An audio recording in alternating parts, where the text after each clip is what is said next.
What is up, guys? Welcome back to Between the Pylons. I'm John Camacho. Thank you so much for watching. And today we are talking about the New York Giants draft review. And this is a draft where, I mean, it felt like a very Giants draft, a very Dave Gettleman draft, a draft where there were certain times where I didn't understand the positional value or passing on needs for certain players. And then there were also picks that I actually really liked in the later rounds. So a complete Dave Gettleman draft for me. And we're going to dive into it right now with a couple of my guidelines when I approach the draft. And the first things first, what was the plan coming into the draft? And for the Giants, I believe it was to fix the offensive line. And I think they did that, taking two offensive linemen within the top 100 picks in the first and third round. They take offensive line, passing on some of the premier defensive talent to take an offensive lineman at 4. It was the right decision for the Giants. And while people might want to argue which tackle they probably should have taken, they took one of the top 4. So who really cares? And I'm going to get into that in a little bit, so I'll leave that alone. As far as my next guideline, it kind of was already answered a little bit. Did they take an offensive lineman within the first 4 rounds? That was their biggest need coming into the draft, and they definitely addressed it, taking 2 offensive linemen within the first 4 rounds. So obviously that is a yes. And then with my last guideline, did they attack a piece of the strength of the draft? And for this year, of course, it was wide receiver. We came into the draft knowing how deep we were at wide receiver. And no, the Giants didn't, which was a little bit surprising to me, because if you asked me what are the Giants' top 3 biggest needs, I probably would have said offensive line and wide receiver within those top 3 at some point. And the fact that they didn't take a wide receiver at all is incredibly surprising. The fact that they're going to go into the season with their top 3 receivers being Sterling Shepard, Golden, and Darius Slay, who was drafted in the 5th round last year out of Auburn. That's surprising, man. That is incredibly shocking. I'm just surprised that the Giants are comfortable doing that. I mean, I understand as far as the development of Daniel Jones, as far as the way this team wants to be run.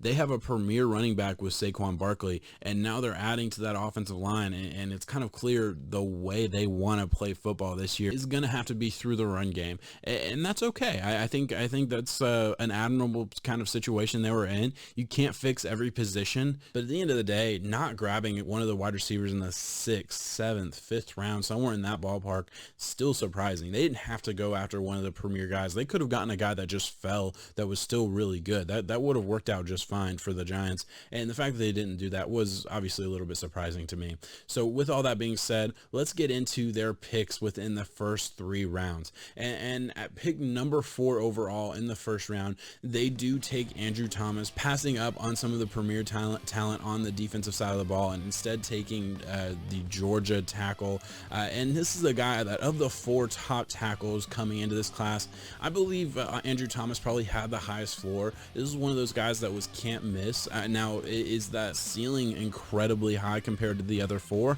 Maybe not. Maybe not. But at the end of the day, this is the offensive line position. You're getting a plug-and-play starter. I don't think there's anything wrong with that. You're getting a guy who's going to come in and protect Daniel Jones right away and be able to be a mauler on the run game as well. So a complete player, a complete tackle, and I think a good pick for the Giants here at number 4. And in the second round, number 36 overall, they do take Xavier McKinney, safety out of Alabama. And this is a guy who was used in the same way as Minkah Fitzpatrick. Now he's not Minkah Fitzpatrick. He doesn't have the upside of Minkah Fitzpatrick from an athletic profile type of standpoint, but he's a guy who can do a lot of different things. You can put him in the nickel and he can survive. You can put him at free safety. You can put him at strong safety. You can put him in the box. He can do a lot of different things. He can be very versatile on that defense. Now, for me, I was very surprised by this pick for the Giants, just from the standpoint that they already took Julian Love in the 4th round last year, who I thought played pretty well, and then they had Jabril Peppers, who was a part of that Odell Beckham trade a couple years ago.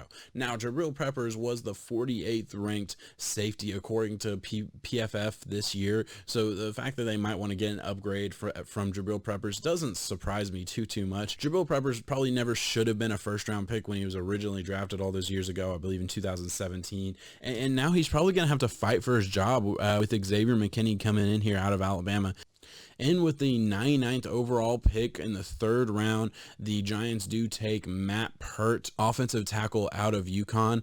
This is one of those size strength guys who's going to be a true tackle. He's 6'7", 318 pounds. I don't see him moving into that guard position, which is a little bit scary when you're drafting a guy in the third round who's going to be a little bit of a project. You'd like to be able to just push him inside and be a starter right away, but I don't think that's going to be the conversation with Pert here. I think he's going to have to play tackle, but one of those situations where the Giants needed to add depth, and I think they added another depth piece to that offensive line, and a guy who probably is going to have a chance to start right away because of the situation that the Giants have on the offensive line position.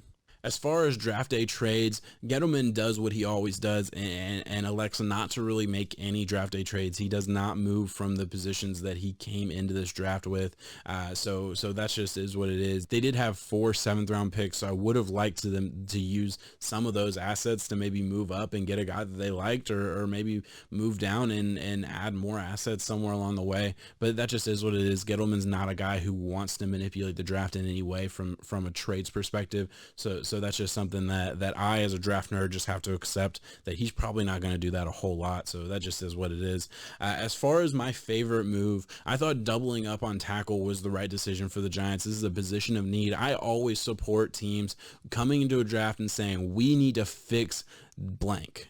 And then going in and saying, no, not just one guy, 2 guys, 3 guys. We need to add talent to this roster. We need to add depth to the roster. We need to fix this position from bottom to top because it wasn't working last year. So they invest 2 premium picks into that offensive line, and hopefully they see some improvement. Hopefully Saquon Barkley has an offensive line to run behind this year. Hopefully Daniel Jones isn't fumbling every other snap because the defensive line is on him in 0.2 seconds. Hopefully the Giants are able to put it together this year, especially from the offensive line position, because they added assets to that offensive line early and often in this draft. As far as my least favorite move, I actually just talked about it a little bit. I hate that Dave Gettleman does not move around on draft day. I hate that Dave Gettleman doesn't add value to his draft anyway. This is a draft where they had 4 7th-round picks. Now, if you watch me at all, if you follow this channel at all, you know that I talk about 7th-round picks just as assets. They're who cares about the pick, because the 7th round, rarely you get any starters or even depth pieces out of it. Most of the time, most guys of the 7th round aren't in the NFL in 3 years, right? So the 7th round is just an opportunity to add assets to your team.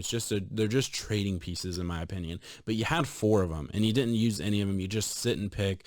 That just is what it is. That's what the Giants always do. So I just have to accept that. Like I said earlier, they're never going to make those moves. I don't like it, but it just is what it is. And as far as the biggest surprise, this is also something I already kind of talked about. No wide receiver in this draft for a team that needed help at the position was surprising to me. I really liked what Darius Slayton did for the Giants coming out of Auburn in the 5th round and producing right away at that wide receiver position, but they need more help. Golden Tate is getting very, very old, so I don't expect much more production out of him. And Sterling Shepard has been hurt the past couple years here and there, so the fact that they didn't add any help to that wide receiver room, very surprising to me.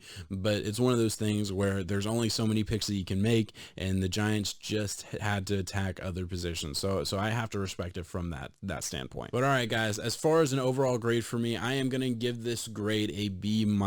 I didn't love some of the picks that they made. It's a very Dave Gettleman draft. Dave Gettleman's not my favorite GM by any means. I think the decisions he makes are kind of all over the place. At times I can understand the thought process behind him and not like the pick altogether. At times I can like the pick a lot, but not really understand the thought process behind it.